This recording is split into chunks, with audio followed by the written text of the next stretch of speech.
Hi hello అందరికీ welcome to your channel. సజ్జ బూరెల్ని ఇలా పొంగుతూ టేస్టీగా రావాలంటే ఎలా ప్రిపేర్ చేసుకోవాలో చూపిస్తాను. నేను చెప్పే టిప్స్ ఫాలో అయ్యారంటే ఇలా పొంగుతూ టేస్టీగా ఉంటుంది. ఒక హాఫ్ కేజీ సజ్జలు తీసుకొని నీట్గా క్లీన్ చేసి ఉసుక ఏమన్నా ఉంటే నీట్గా క్లీన్ చేసేసి ఒక 2 సార్లు కడిగేసి ఒక రోజు నైట్ అంతా నానబెట్టేసి తడి క్లాత్ మీద ఆరేసి తడేమి లేకుండా ఆరబెట్టుకున్నాక ఇలా మిక్సీ పట్టుకోవాలి. ఇలా మిక్సీ పట్టేసి జల్లించుకోవాలి. పిండి అనేది మరీ మెత్తగా కాకుండా మరీ బరకగా కాకుండా లైట్గా బరకగా ఉండేటట్టు పట్టుకొని ఇలా జల్లించుకోవాలి. పిండి మొత్తాన్ని మిక్సీలో కాదు, ఒకవేళ మిల్లులో పట్టించుకోవాలంటే మిల్లులో కూడా పట్టించుకోవచ్చు. హాఫ్ కేజీ సజ్జలకి పావు కేజీ బెల్లం మీద సరిపోతుంది.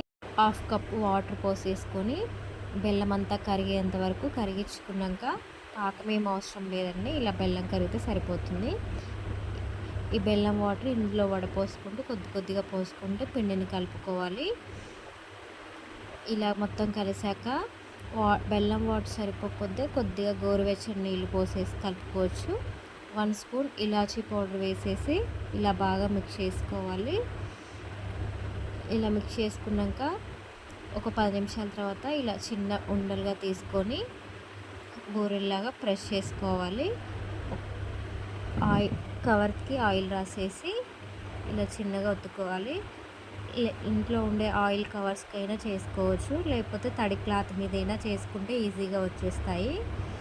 ఇలా నీట్గా గుండ్రగా వచ్చాయి.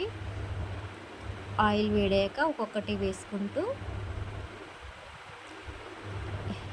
ఒక 10 మినిట్స్ తర్వాత పొంగుతూ వస్తాయి.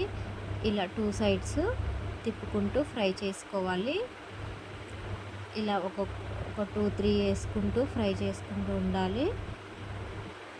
ఇవి ఆయిల్లోంచి తీసేసుకొని దాంట్లో వేసేసుకోవాలి.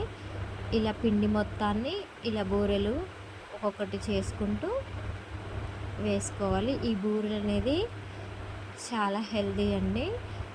పిల్లలకైనా పెద్దవాళ్ళకైనా చాలా మంచిది ఇవి తింటే. ఇందులో ఫైబర్ కూడా ఎక్కువ ఉంటుంది. ఇలా ఒక్కొక్కటి వేసుకుంటూ బూరెలు మొత్తాన్ని చేసేసుకోవాలి.